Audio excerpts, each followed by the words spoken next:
Les raisons sont évidentes. Un examen plus approfondi du contenu de l'accord montrerait que l'Ukraine avait obtenu un très bon résultat. Un résultat qui aurait mis fin à la guerre dans des conditions tout à fait acceptables pour l'Ukraine après 6 semaines. Toute personne raisonnable se demanderait alors pourquoi Zelensky n'était pas prêt, par sa signature, à empêcher la mort d'un demi-million d'Ukrainiens et la destruction du pays. Après s'être même exprimé positivement sur les négociations dans les médias russes pendant les pourparlers. Et toute personne raisonnable continuerait à se demander pourquoi lui et les pays occidentaux qui le soutiennent, avant tout, ne sont toujours pas prêts à donner une chance à la paix maintenant. Les politiciens qui ont empêché la paix entre la Russie et l'Ukraine au début d'avril étaient manifestement convaincus que la Russie pouvait être vaincue avec leur soutien par l'Ukraine.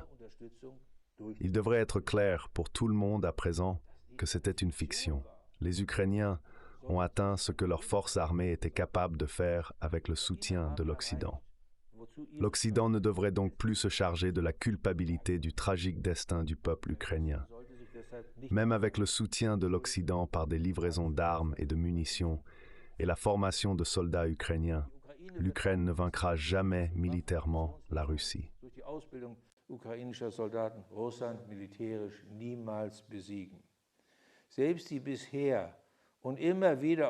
Même la livraison de ce que certains amateurs ont appelé des game changers, parfois des chars, parfois autre chose, ne sont pas les armes miracles espérées.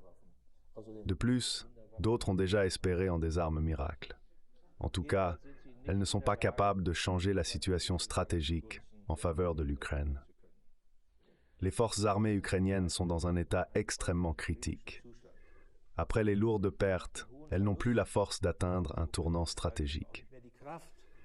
La dure vérité est que, malgré un soutien massif des États-Unis et de l'Europe avec des armes modernes, une défaite militaire de l'Ukraine se profile. Pourtant, nos médias disent qu'il faut livrer plus d'armes. Mais les armes ne peuvent pas remplacer les soldats. Il semble donc que l'Ukraine veuille maintenant, comme je l'ai déjà mentionné, déplacer la guerre à un autre niveau, c'est-à-dire agir profondément vers Bruxelles avec des systèmes d'armes. Je pense que la fenêtre de temps pour une paix négociée pourrait rapidement se fermer. Si l'Occident ne s'efforce pas sérieusement d'obtenir une paix négociée, le sort de l'Ukraine sera décidé sur le champ de bataille. Et quand les armes se tairont, l'Ukraine ne sera plus ce qu'elle était.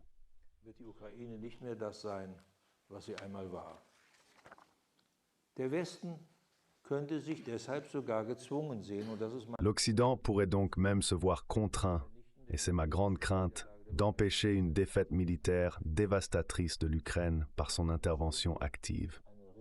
Cela créerait un risque réel qu'une grande guerre européenne éclate sur le continent européen, y compris avec le risque d'une guerre nucléaire limitée.